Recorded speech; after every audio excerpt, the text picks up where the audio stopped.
Hi, thank you for clicking on my video. My name is Josie. I'm a 24-year-old follower of Christ, wife, and mom. And in today's video, I will be sharing about how I've learned to move when I don't know how to move.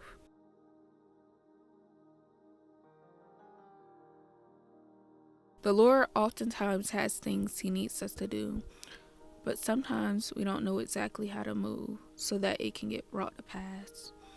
Maybe it's starting a business or creating some content or planning a special surprise for a friend. We feel stuck or overwhelmed because we know what needs to happen, but we're not quite sure how to move so that it can be brought to pass. Then it lands us in one of those three situations.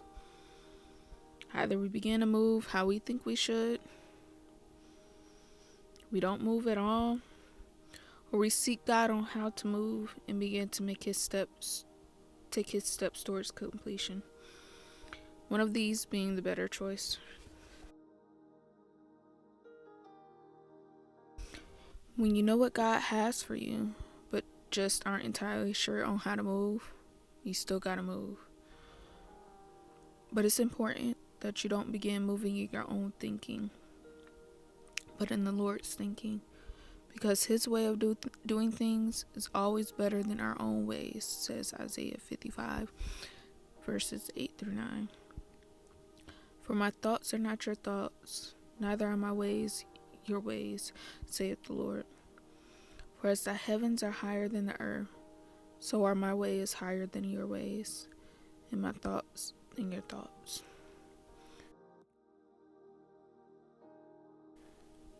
So how do you do this in the Lord's thinking and not in yours? Well, it starts off by first saying, "Yes, Lord." Then asking Him to direct your steps on what needs to happen, and finally completing that step. Then asking Him to direct your steps on what needs to happen next. Then completing that step and repeating the process until completion. And as you're moving, I've learned to make it a habit to practice certain things. Things like using what I already have to complete the task. This is because God equips us for what He wants from us before He asks it of us. And whatever we don't have yet, He is faithful to provide it for us. Things like serving others while I wait on the next step. And as my pastor would put it, if you're waiting on the Lord for something, do what waiters do and serve. Delivering someone a meal, offering to babysit a couple's kids while they're out on a date, taking your grandparent to the doctor, are all ways I can serve my neighbor and not just myself or my household while I wait on those steps from the Lord.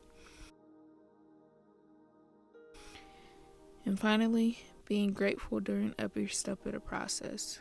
Knowing is causing me to become closer to the Lord because I've had to rely on Him so much to bring about the results that He desires.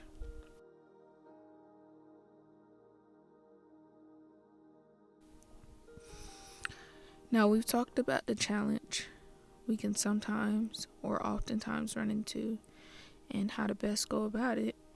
So let's talk about why this challenge isn't a negative one to encounter.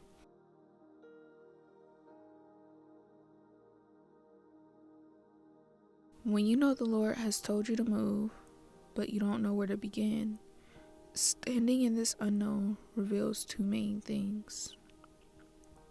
One about the human soul, and the other about the human heart.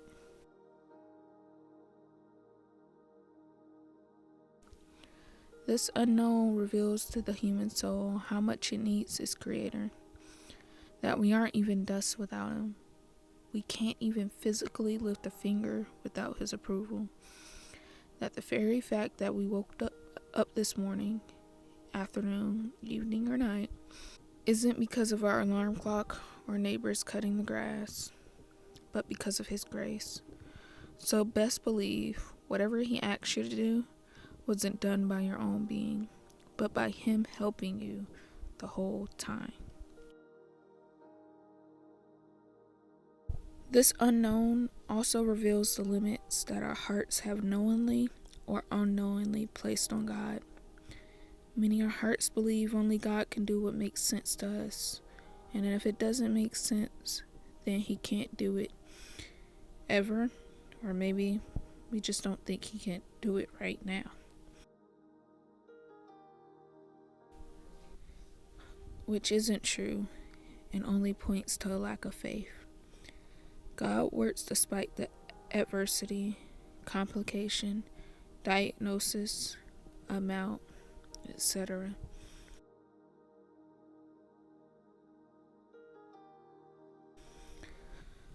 So before I close, there are a few things I would like for you to remember. First, remember to thank Him at the start of the journey, in the process of the journey, and at the end of the journey, because it wasn't anything we could have pulled off in our own knowledge and power, but only with His knowledge and power. Second, remember during those really hard times of not knowing what to do, that He isn't unfaithful or unwilling to help. He is in fact very faithful and definitely here to help us. Because He tells us in Jeremiah 33:3 to call upon Him and He will answer me, and that He will show us great and mighty things which we don't already know. This is because if we've accepted His Son Jesus as our saving grace, we have now been adopted into His family. So like any good parent, He wants to help us.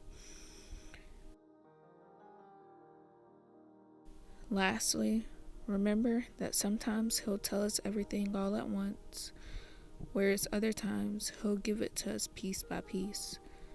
And whichever He chooses is what we should be okay with, because He's the best one to be in control. Knowing with His guidance, we'll never be left or forgotten, says Hebrews 13:5. So no matter where you are in this journey, as long as you keep facing Him, you're moving the right way.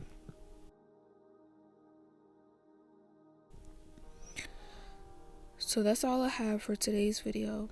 And as always, I pray this video encourages you to have hope or keep having hope in Jesus Christ.